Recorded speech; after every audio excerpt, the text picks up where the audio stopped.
Hello, I'm Chuck Smith. And I'm Carol Matriciana. Welcome to this edition of The Pagan Invasion.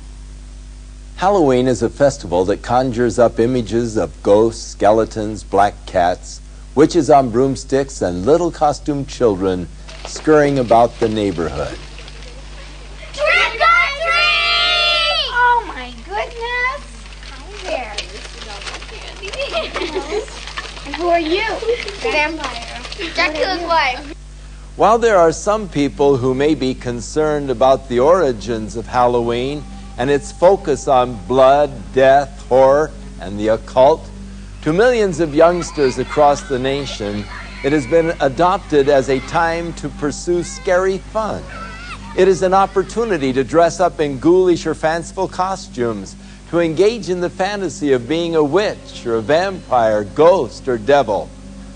Eager trick-or-treaters solicit candy door to door or bob for apples at Halloween parties. Others brave haunted houses and horror movie marathons, while the more daring visit cemeteries at midnight, play with Ouija boards, and hold seances in an effort to contact spirits of the dead. One of the biggest promoters of Halloween is the public school system. School-sponsored Halloween-themed activities often include dances, costume contests, carnivals, and arts and crafts projects. Education officials admit that more effort is usually put into the celebration of Halloween than any other holiday, including Christmas and Easter. Is the stimulation of a child's sense of fun and fear all there is to Halloween, or is there more? For many entrepreneurs, Halloween is big business, a major promotional event used to bring in billions of dollars worth of revenue.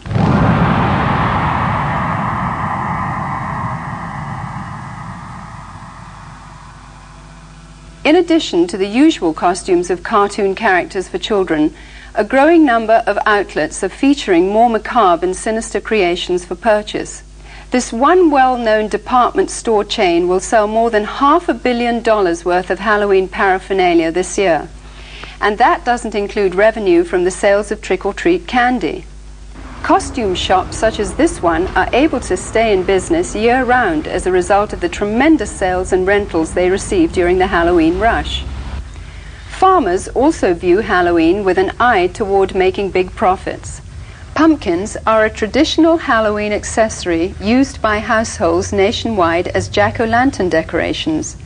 This one Southern California field of only 164 acres will yield nearly $250,000 to its owner.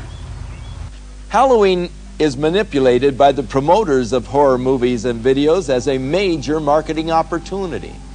While horror films used to be synonymous with B-movies and considered the conventional low-budget industry standby, today they account for nearly 20% of all of the revenue received by feature film producers and distributors.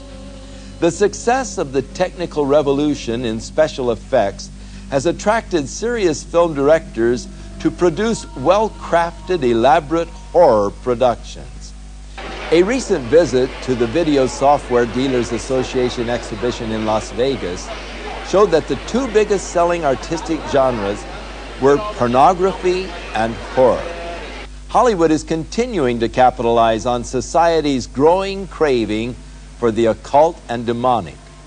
The irony is that while these producers label such films as fun and make-believe, many of them hire practicing witches or Satanists as technical advisors who ensure the authentic reproductions and performances of rituals, sacrifices, spells, and curses.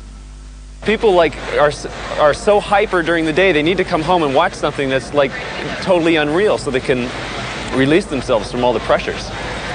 It's just the type of thing that makes you laugh and forget about life. Over the last 2 decades, most horror films have become far more graphic in their depictions of violence and cruelty. Movies affectionately known as splatter films routinely detail torture and dismembering of bodies, drinking of blood, cannibalism, rape, and a host of other grotesque atrocities. Well, we think it's pretty fun. A lot of people just like it because it's fun, it's wacko, it's not real, and so it's just the type of thing that people like to watch because you don't have to think reality when you watch it. When it comes to gore or splatter or any other particular genres, the justification lies in our Constitution. I don't feel anybody has the right to tell me what I can or cannot watch. Most of these films receive R ratings, which mean that children under 17 cannot view the film or rent the video without the accompaniment of an adult. Yet this precaution is seldom enforced, for 15 is the average age of those who see these films. While many producers claim that these gruesome spectaculars are merely fun and not dangerous to the psyche of our youth, many of the scenarios from the horror films are duplicated in copycat crimes which make for sensational headlines.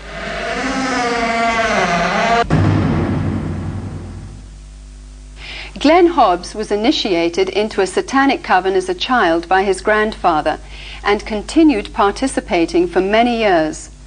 I recently asked Glenn about his involvement and the importance of Halloween to the occultist.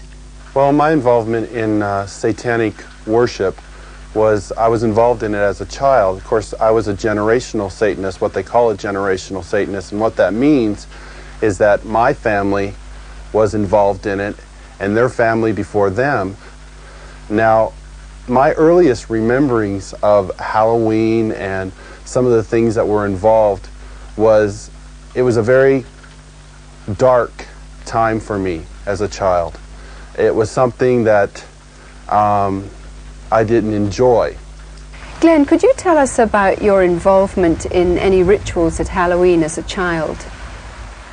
There was another little girl that was involved in the occult with me, and her name was Becky.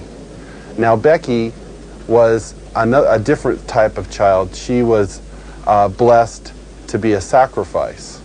I was being blessed to be a high priest, where she was being blessed and born into the coven there to be a sacrifice. Now, we were in a ritual where we were married together. It was a marriage to the beast, and me and the little girl were married together, and there was a lot of sexual abuse that took place and a lot of blood that was spilt over us, joining us together. When do Halloween rituals actually begin, and what is the ultimate purpose of Halloween? Well, the ritual that I remember the most clearly began about the end of September. Me and the little girl, the one I mentioned named Becky, the abuse was very concentrated at that time. We were taken into several rooms where our clothing was removed. We spent the next couple of weeks in a kind of a shack where a lot of rituals went on, where a lot of animals were killed.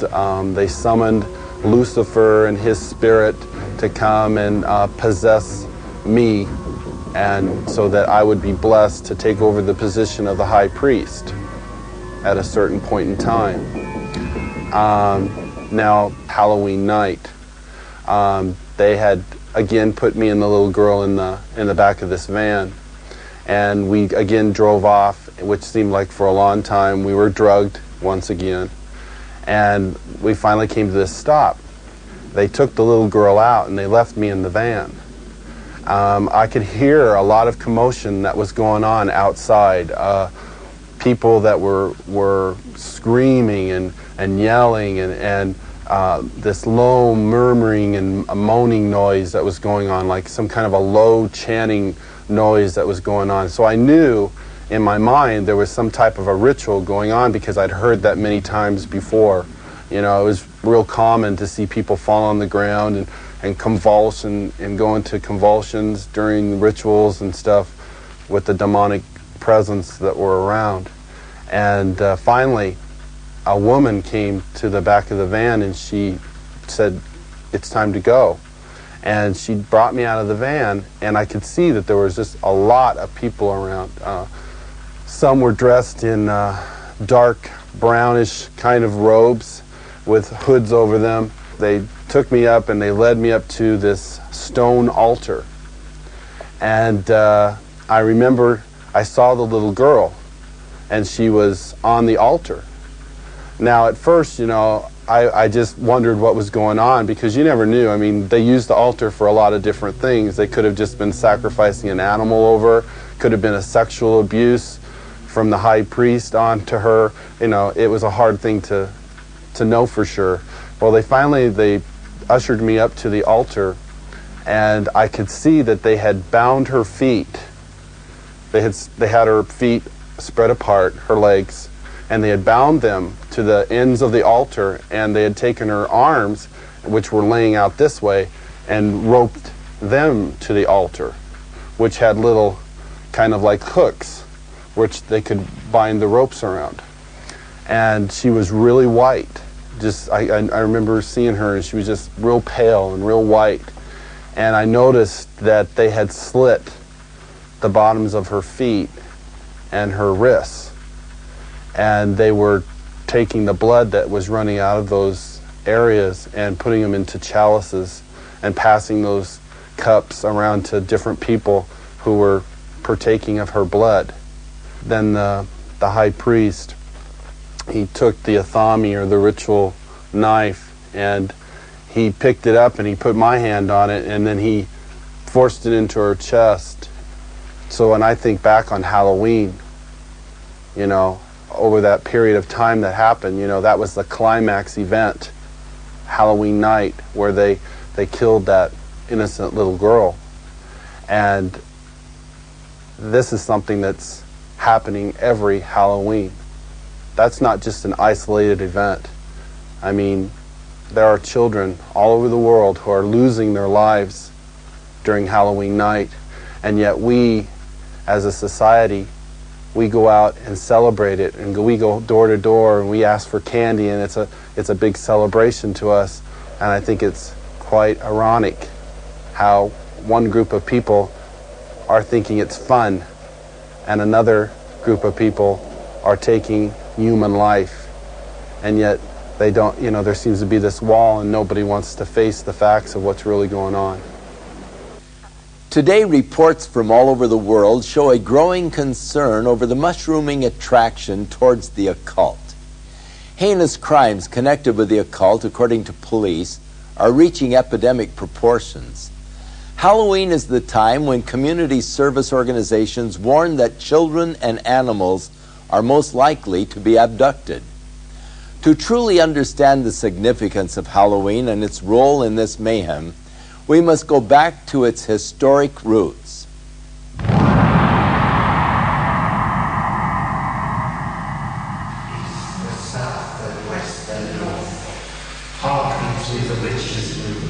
What you are looking at are actual rituals and spells being performed by practicing witches and druids throughout America and Europe. These are not actors or reenactments.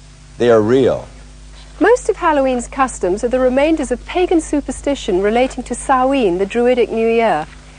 The Druids were the influential priests, magicians and sorcerers of the nature religions that prevailed in early northern Europe. These native beliefs permeated Celtic culture for about 2,000 years, up until the introduction of Christianity. Today, a revival of the practices of Druidism, along with various forms of witchcraft and nature worship, are sweeping across Europe and North America. Power of the sun. Power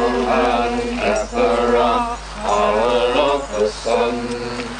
The Druid orders are full of people from all walks of life, from soap opera stars to doctors and lawyers, dentists and toilet cleaners.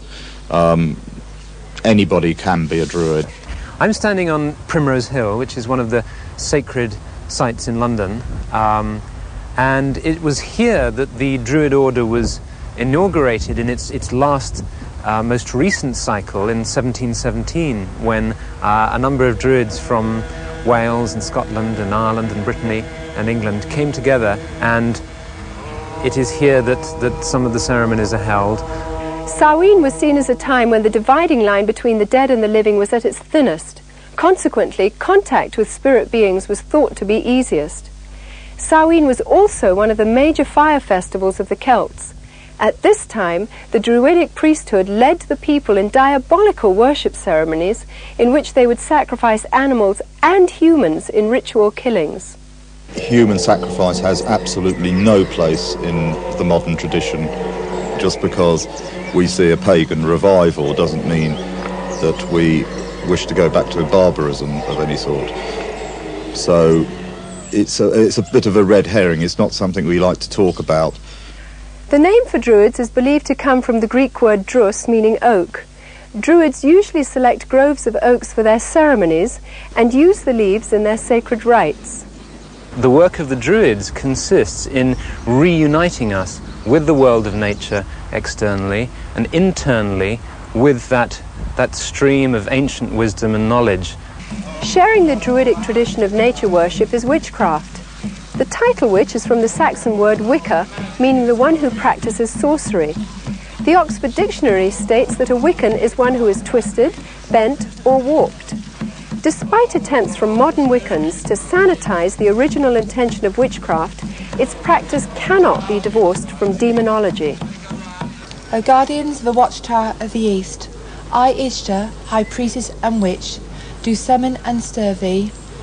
I command thy presence at this our meeting, to guard over our circle and to witness our rites.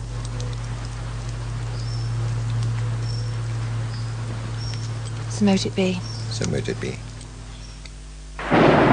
My mother was a witch, and my grandmother was a witch, and I have been a witch for as long as I can remember. Since I have been practicing the craft, there has been a great revival. I believe there's about 1 million people in England alone that practice witchcraft. The pagans are all over the place with their covens. If they're not calling themselves witches alone, they are paganistic in their ways. There are probably now as many people practicing witchcraft in Britain as there are committed Christians. I regard myself as a natural witch. I was regarded myself as a witch since early childhood. I was brought up in a very isolated part of the country, on the Welsh border, which has a long tradition of magic and Welsh sorcerers. It's almost as if there's a kind of grassroots feeling back towards paganism. We live in a kind of post-Christian era almost, and that people are moving towards a kind of neo-paganism, I suppose. We learn as practicing witches to tap into forces of nature and to actually, if you like, send out a spell or an incantation or an invocation in a very powerful way. It's in many ways to bring you back to nature, to bring oneself back to nature, and to learn how we fit in with the natural scheme of the universe and the natural scheme of the earth, and understanding what we need to do to heal the planet. Because worship of nature is so central to their theology, large numbers of practicing Druids and witches are dedicated to today's ecology movement. We have a number of initiatives which include planting groves of sacred trees and a campaign for individual ecological responsibility, which is concerned with showing how each of us can become ecologically responsible. I think the time is coming now where we have to take the responsibility by the throat and actually get out there and say, there are answers here. I'm not prepared as a pagan, as a priest, and as a practicing witch to sit back and see my planet, my mother, raped any longer. Goats, O answer unto me. Halloween is often confused as a Christian holiday because of its association with Christian All Saints' Day or the Eve of St. Hallows, All Souls' Day. In fact, the original Christian dedication used to be celebrated in May and was intended to honor those Christians who died for their faith. But by the 9th century, the influential Roman Catholic Church changed the holiday to November, and the Protestant Church soon followed. Today, a thin Christian veil attempts to disguise an ancient pagan festival of the dead, which has become not only a secular observance, but notorious as the most favoured holy day of witches, sorcerers and devil worshippers. I can't really say when I became interested in Wicca, because it's always been part of me. part of my roots. I love Halloween. I think I'm a very autumn person. We dress up the house with cobwebs and so on, and we cast a circle, and we have a smoky cauldron, and we all scry, which means do clairvoyance, into the smoke which comes out of the cauldron, and we open the gates of the underworld, and if any spirits want to come forward and speak, we listen to them. My first initiation, when I became first degree, was on Halloween, and I felt very, very much in tune with the god. The ancient Druids worshipped Baal, one of the most powerful of all the demon kings.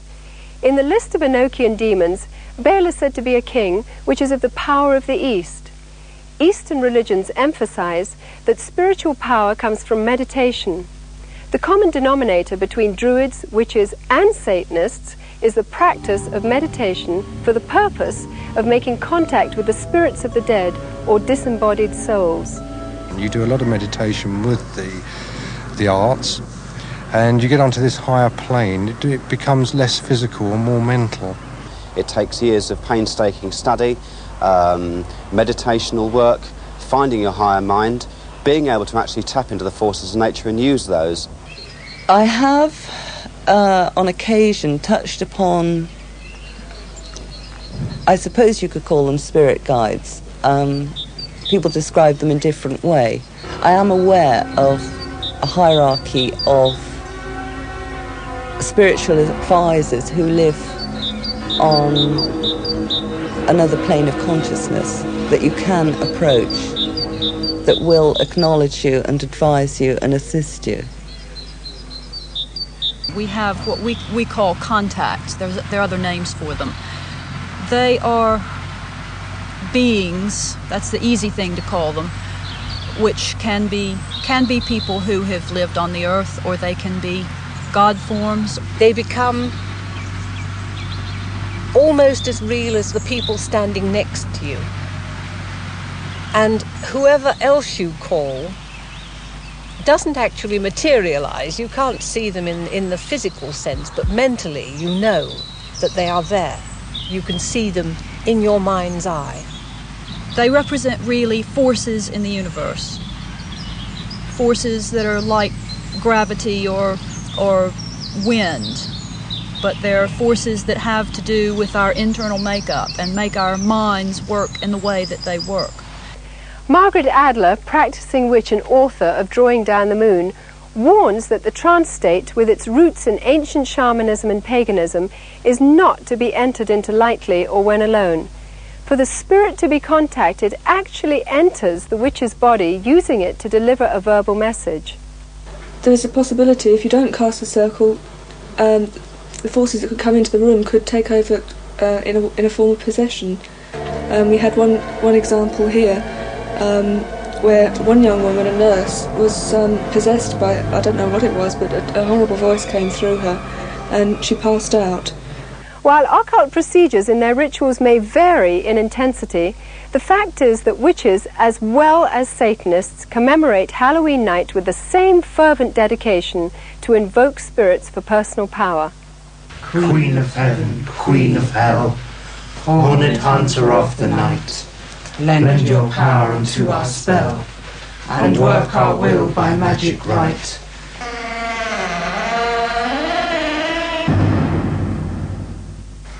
Glenn, you've now been a Christian for some time. What is your reaction when you see Halloween celebrated by people?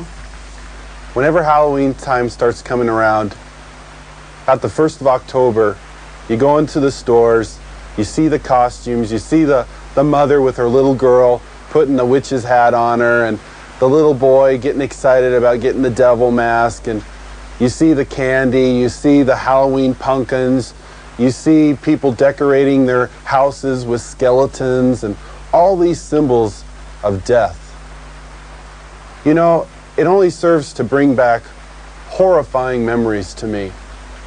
Memories of death, memories of children being so abused, so ripped of everything, their character, all in the name of Satan. If a person could really stop the next time they go into that store and realize that there are children who are going to lose their life because people are taking this a step further. There are people out there who don't just celebrate Halloween with trick-or-treat candy. This is a religious holiday to them. This is something that is holy and sacred, and they are taking innocent human life. I can't say, go ahead and have Halloween fun. It doesn't matter if you're participating in Halloween, even if you're not a Satanist, you know, if it's just for fun. No, because these Satanists are using this as a smokescreen. Glenn, you said that Halloween is a religion of Satan. What do you think when you see churches and Christians celebrating Halloween? It makes me sick that the Church of Jesus Christ would take on this horrible demonic thing that is happening in our world. Christians should be the ones who are standing up against this.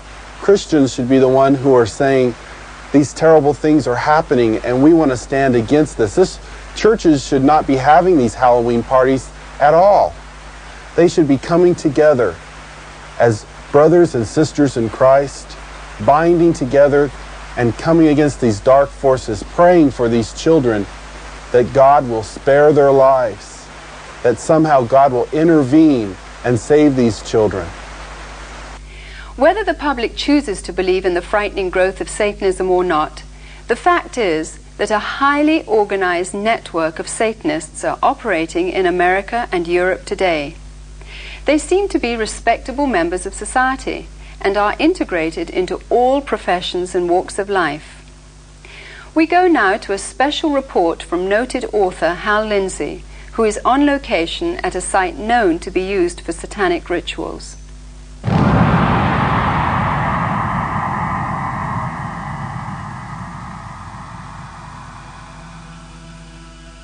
We came out to a place in the hills east of Los Angeles, to a location that has been identified in the past with ritual worship and, we believe, Satanism. Frequently, this site has been discovered with candles that had been used in ritual, and you can look at some of the artifacts we found here today: upside down crosses that were put around, bones that are scattered around here, and various satanic symbols, but also something disturbing in the light of what we'll be talking about in the future, and that is the diaper of a very, very small baby. You know, I believe that this country is experiencing a pagan invasion, including a new upsurge of practice of witchcraft, the New Age, and as we will talk about today, outright Satanism. Around the middle of the 1960s, there was a dramatic upsurge in satanic worship, beginning with Anton LaVey and his writing of the Satanic Bible and the founding of the Church of Satan in San Francisco in 1966. I watched as this accelerated, not just in the West Coast, but around the country. When Charles Manson and his gang in 1969 committed the horrible, brutal crime at Sharon Tate's home, this was done in connection with all of the paraphernalia of Satan worship. This started a whole avalanche of satanic crimes. We've seen serial murders. We have watched as one after another has been brought to light. Many murders where satanic symbols have been discovered, the pentagram, 666, and all sorts of things of this nature were done. But more distressing, we have found all over the country reports that there are animals that have been mutilated in a very skillful and specific style that shows that they were ritually offered as sacrifices. There are now confirmed cases where there have been girls that have been used as breeders and their infant children have been sacrificed to Satan. Halloween seems to be the high holy day for the Satanist and the occultist. Halloween is the time when all across the country, in secret little places, in the dark, there will be little babies sacrificed to Satan. You don't believe it? I know it's hard to believe myself. But there has been such an acceleration of worship of Satan that we believe that these sorts of things are happening, and we have evidence that they are. Satanism exists in this country as it exists elsewhere. It is appallingly evil. It is about murder. It is about child abuse. It's about sexual abuse. It is no joke and must be taken seriously and must be dealt with. If they can ritually abuse children, if they can in any way sexually abuse children, anything to destroy a child's innocence or their trust or their wonder at the world, they will do it. The most tragic stories that I've ever heard are where a child has told people what's been happening, and the adults have said, "Don't be stupid, that doesn't happen in this country, you're making up stories, you're lying." The problem we're coming across is that the higher officials in these public organizations do not want to acknowledge that this is occurring. We need to lift that veil of misunderstanding and saying, hey, this is a crime to be dealt with. It's the crime of the 90s. It's not going away. Satanists want to recruit. We know that it's been going on for many years. This is not new, but their arrogance and their outwardness about the way they recruit is becoming unbelievable. Sometimes they'll simply suck them in through the local high schools, sex and drug parties. We have an epidemic of young people participating in some strata of Satanism.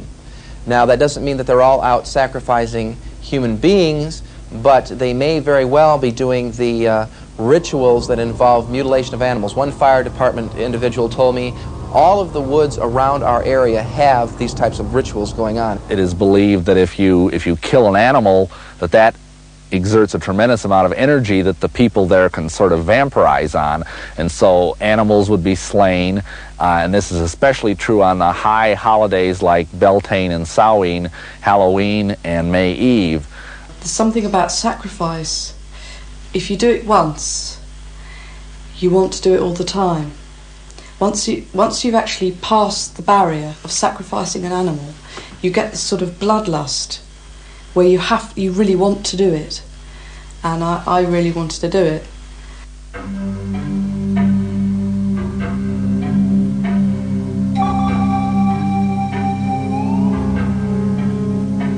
This lady in a black robe came forward with this little baby, and at first I didn't realize it was a real baby, and she just laid it on the altar. It was breathing, but it wasn't crying. And then the high priest just took the athame, or the ceremonial dagger, and just cut the baby's throat and caught the blood in a chalice. At that point, I was staggering, reeling. I thought I was just going to throw up. I just couldn't believe it. But by then, I was so scared that I just stood there. And then when I was led forward, I thought, this is it, it's your turn, they're going to kill you. And I was lifted up onto the altar. Now, I at that time was still in white. It was part of a sacrifice known as the sacrifice of the White Virgin. And the same blood that had come from the baby was daubed all over my body. Then the high priest raped me. And I think at that moment, I was just, the fact I was still alive went through my mind. I thought, you're still alive. I then had to sign in blood a parchment stating that I would never, ever reveal what had happened in a coven. If I did, I would die. Are human beings being sacrificed? Yes, they are. There's a lot of things that I would look for to make a determination on a ritualistic crime. It could be marks that are found at the scene. It may be things like a pentagram. It may be an upside-down cross. It could be, again, the number 666. It could be a loss of blood in the body, certain parts removed in a certain manner. They're victims. Some were targeted for specific reasons. One, because they wouldn't join. Two, because they did join and they want to drop out. Some of their victims are themselves. They voluntarily do it. In many satanic groups, a mother will be asked to sacrifice her own child to Satan, and she may even, in fact, be ritually impregnated to do that. She may even specifically have been impregnated, and then when the child is born, they never register the child as being born, and they kill it in a very horrible way, and sometimes the mother herself is actually asked to do it. Some of you may not even believe what you've just seen. You may believe that this is just something that's aberrational and that it just doesn't reach the mainstream of America. But just think about some of the headlines we've had recently. The case in Matamoros, where a group in Mexico were practicing human sacrifice, where they kidnapped and actually sacrificed several innocent young people.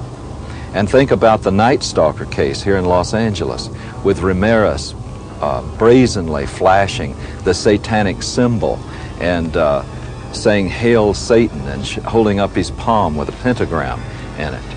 And yet Ramirez was convicted of some of the most brutal crimes that we've ever seen in this civilized society. One case where he caused the woman to say, "Hail Satan," while he was raping and sodomizing her alongside of her husband, whom he had already murdered. These are things that were done as a result, I believe, of getting involved in Satanism. The real Satanists, the hardcore Satanists, are involved in criminal activity, and for that reason they are going to try and look as normal as possible, the better to be able to deceive you.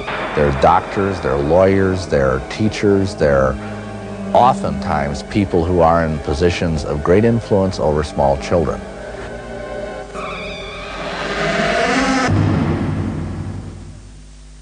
In a recent letter to syndicated advice columnists and landers, a concerned parent wrote of a fourth-grade teacher who had asked her students to write a short essay on what they would most like to do to celebrate Halloween.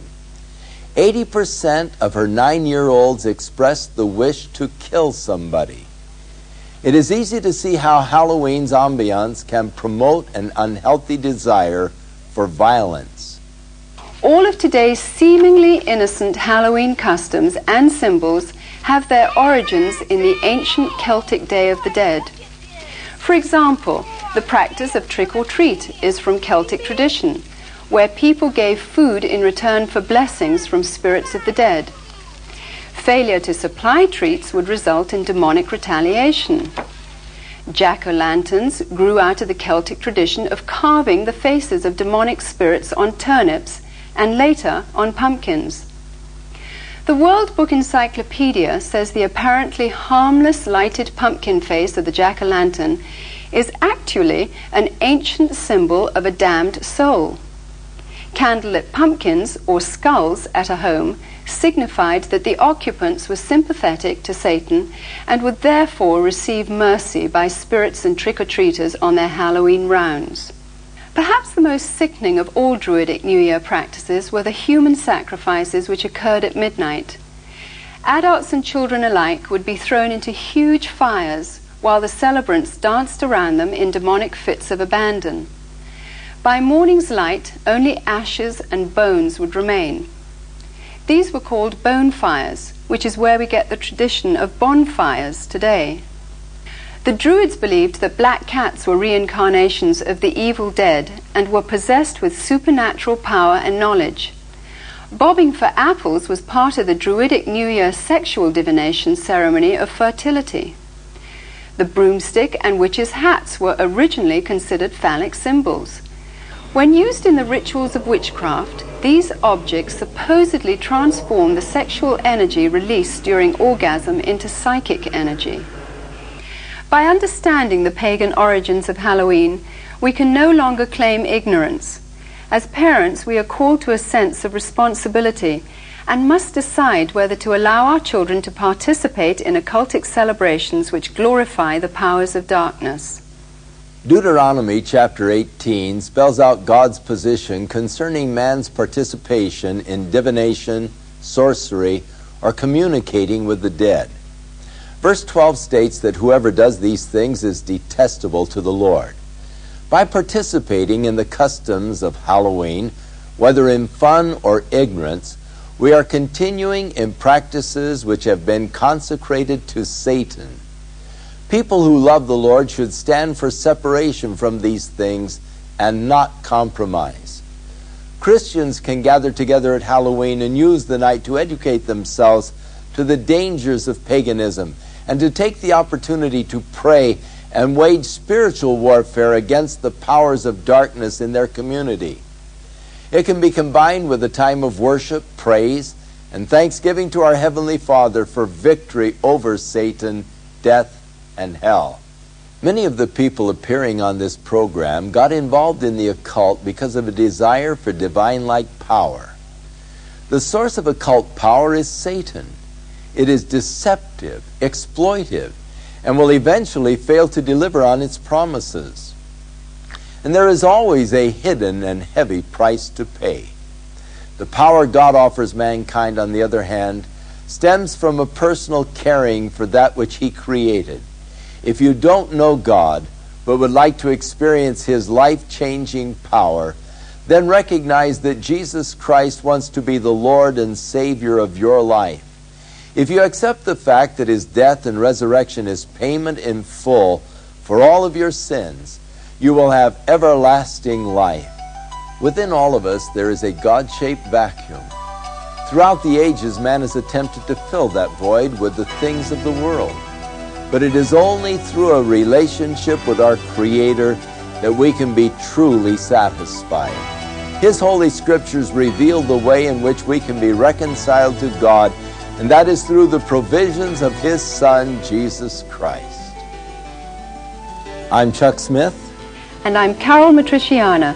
Join us again for another edition of The Pagan Invasion.